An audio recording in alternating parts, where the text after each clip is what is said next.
Hi everyone, this is Danny. I'm going to do my review of 12 Strong because I just went to go see it at an early release at my local theater, and it was a reward of being a premiere member with that movie chain. And I was just kind of on the fence about whether to see 12 Strong, but since I was able to see it free, since I was able to see it 9 days before it comes out in actual theaters, I was like, sure, I'll give it a try.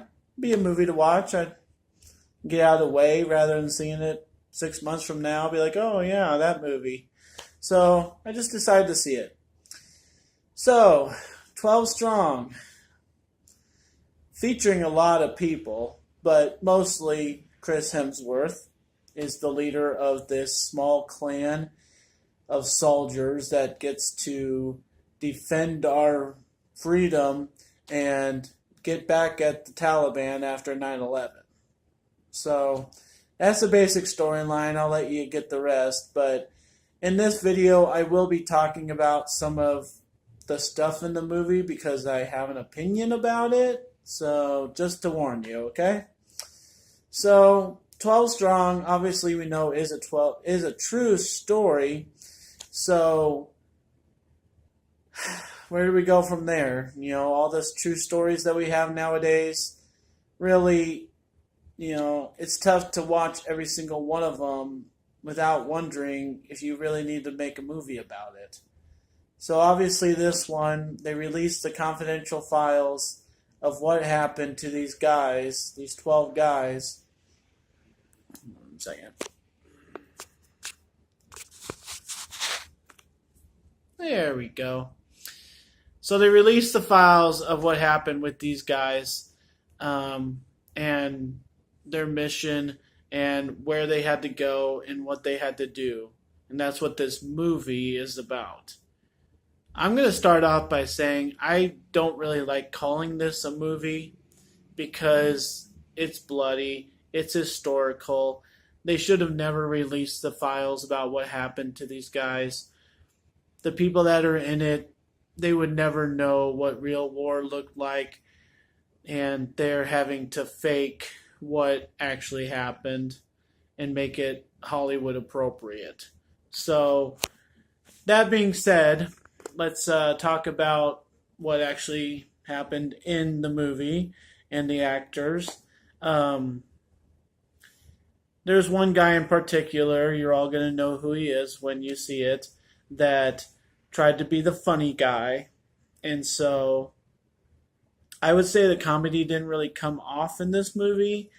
And I'm not really sure why that is, but my opinion is that it wasn't appropriate for military people and how they act towards each other. There's a couple good scenes that I would say, yeah, that's, them playing off of each other, but it just seemed like they were trying way too hard. And then this other guy that tries to be the funny guy, he tells a joke, and then somebody's like, and then they move on to the next scene. And it just seems so awkward, and it seems like they had to throw him in here. Kind of like when Ryan Reynolds was in his space movie. It just seems inappropriate sometimes to have a funny guy carried along the way to try and line a scene or two. It just doesn't fit, and that's this movie. So that's that. The humor, not really that great. The actors in general, I would say, sorry, I just can't get this figured out tonight. The acting in general, everybody has to be able to say, oh, that's how things were done in Afghanistan after 9/11. Like, how would you like that job, to try and make sure that you're doing it correctly, how people would react to things after 9/11. I'll say this. They didn't talk about 9/11 nearly enough in this movie. They had something at the end. They showed some stuff at the beginning, and then it was totally just the war battle and the strategy and the cunningness and backstabbing stuff of Chris Hemsworth and the player he has to kind of bounce off of. So it didn't talk nearly about 9/11. I think if it mentioned it a couple more times, it talks about how it's their motivation, but it doesn't actually motivate them along the way. So I don't know.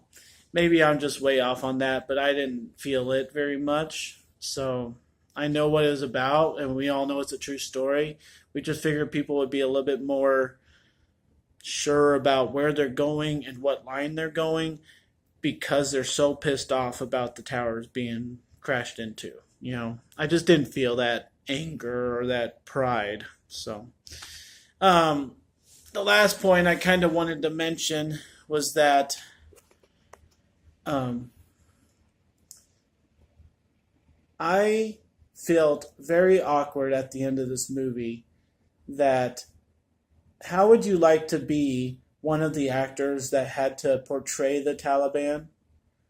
I have no idea where they find these guys. Obviously, anybody would like to be in a movie, and you get told from your agent that you're going to be in the movie about what happened to us after 9/11 when we went and took care of the Taliban. You're like, oh, yeah, I want to be in that movie. And they're like, yeah, you're one of the Taliban uh, fighters. And he's like, crap. I would actually like to have a real conversation with somebody, and I hope you that are watching this video maybe put some comments down. Like, how is a person to feel being a Taliban fighter in a movie like this? Everybody in America is probably going to see this movie some point in their life because it is very historical and accurate for what happened right after 9/11 and our vengeance. So how are the kids of the actors that are the Taliban fighters supposed to feel that their family member was in this? I mean, we could be having some riots within towns in America. Be like, oh, you portrayed a Taliban person. I hate you. I mean, you never know. This is really far-reaching thought here that people don't think about with a movie. Selma was a big hit. Detroit just came out. I saw that last year. Everybody seems to like Detroit with what happened in it and stuff. This is terrible that we think some of the craziest parts of our history are such great movies. It's like, who wants to sign up to portray this stuff? I don't understand. I don't understand why.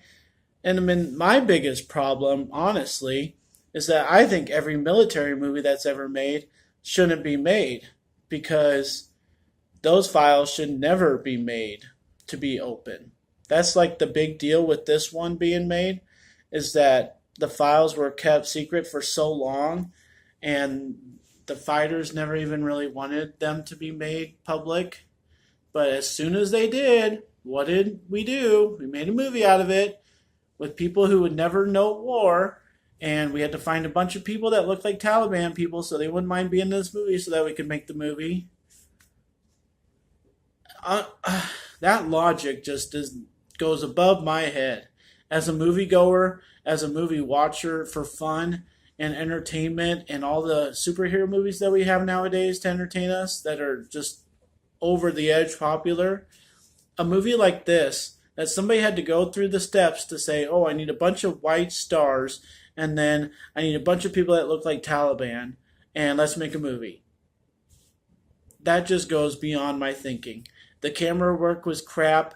There's a couple cool slow motion scenes. Yeah, some of the actors were fine. I mean, I'm sure they were glad to be a part of this, but I don't think they understood what being a part of it really meant, to be honest. So I'm going to, for the pure entertainment factor that this was a movie, and for the actors that they had in it, I'm going to give it a little bit of respect. But I'm going to give 12 Strong a B minus. I don't think it's that great, and I think people are going to actually realize it once they get out of it. My theater that saw it, preview of when it's supposed to come out in the theaters, they gave a clap at the end. I was like, really, people? So some people are going to be prideful about it. Some people are just going to recognize it for the historical thing that it is. I do. I understand all that. I'm just trying to understand the depths of what it takes to make a movie like this. And I don't think it really needed to happen. And the value of the Hollywood factor of it, I just don't think that people actually understand that this is not what Hollywood wants to do. We're seeing a bunch of movies about the Bible, and we're seeing a bunch of movies about, different things made from different parts of time. That's fine that we are getting some actually unique ideas, but everything about historical battles, maybe we need to leave it alone a little bit. It's fine that you make this big old, blow ups everywhere and people dying and everything, but the fact that we all know that every single guy dying there was fake and is supposed to portray somebody really dying, that they were identified by somebody who blew up our Twin Towers, it's really deep.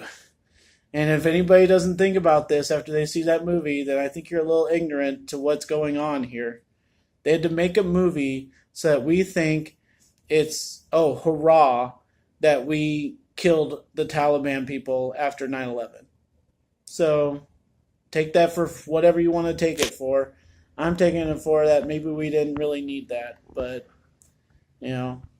whatever. So B minus movie, A plus actors, F for releasing history. That's my opinion. Thanks for watching, guys. I'm going to try and keep these going. I just kind of fell in a dark hole of misery in 2017, and so I'm going to try and get them going back again. Movies behind me are, I have a couple shelves here. I've started working up my appreciation of owning movies, and I'm starting to watch movies from the year 2000 to current. I go to theaters. I try to go every week to a new movie. There's 3 great ones coming out next week. The Post won some awards at Golden Globes already, and I expect The Commuter to be kind of exciting and fun. So, yeah, keep going to movies, guys. Enjoy them. And historical ones like this, you got to give them a chance, right? As Americans, it's kind of an American thing to do. So I did the American thing. I went and saw 12 Strong. I just didn't like it very much, and I don't think people are going to understand what really went into the thinking of this movie. And they're just going to think it was a great movie for having all these blow-ups and all these really A-plus actors in it. So, all right. Thank you, guys.